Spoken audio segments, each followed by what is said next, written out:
ಸ್ತ್ರೀ ಜನ್ಮದಿಂದ ಯಾರದ್ದೋ ಮಗಳು, ಧರ್ಮದಿಂದ ಯಾರಿಗೋ ಹೆಂಡತಿ, ಹಾಗೆ ಕರ್ಮದಿಂದ ಯಾರಿಗೋ ತಾಯಿ.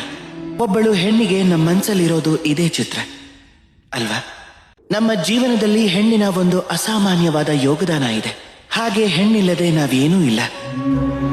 ಆದ್ರೆ ಅಧಿಕಾರ, ಇದೇ ವಿಷಯದಲ್ಲೇ ನಾವು ತಪ್ಪು ಮಾಡೋದು.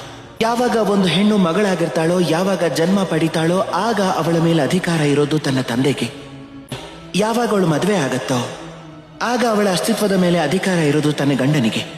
ಯಾವಾಗ ಅವಳು ತಾಯಿ ಆಗ್ತಾಳೋ ಆಗ ತನ್ನ ಸಮಸ್ತ ಜೀವನದ ಅಧಿಕಾರವನ್ನ ತನ್ನ ಮಕ್ಕಳಿಗೆ ಕೊಟ್ಬಿಡ್ತಾಳೆ.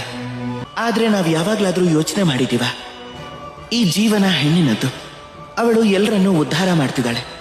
ಹೀಗಿರುವಾಗ ಅವಳ ಜೀವನದ ಅಧಿಕಾರನೂ ಅವಳ ಹತ್ರನೇ ಇರಬೇಕು ಅಲ್ವಾ? ಅವಳು ತನ್ನ ಜೀವನದ ತೀರ್ಮಾನವನ್ನ ತಾನೇ ತಗೋಬಹುದು, ತನ್ನ ಭಾಗ್ಯವನ್ನ ತಾನೇ ರೂಪಿಸ್ಕೋಬಹುದು. ಇದನ್ನ ಮಾಡೋದಕ್ಕೆ ನಾವು ನಮ್ಮನ್ನೇ ಬದಲಾಯಿಸ್ಕೋಬೇಕಾಗತ್ತೆ, ಚಿಂತನೆಗಳನ್ನ ಬದಲಾಯಿಸ್ಕೋಬೇಕಾಗತ್ತೆ. ಯಾಕೆ ಅಂದ್ರೆ ಈ ಚಿಂತನೆ ಇವತ್ತು ನೆನ್ನೆದಲ್ಲ, ಇದು ವರ್ಷಗಳಿಂದ ನಡ್ಕೊಂಡು ಬರ್ತಾನೆ ಇದೆ. ಹೀಗೆ ವರ್ಷಗಳ ತನಕ ನಡ್ಕೊಂಡು ಹೋಗುತ್ತೆ. ನಾವಾಗೆ ಇದನ್ನ ಬದಲಾಯಿಸೋವರೆಗೂ.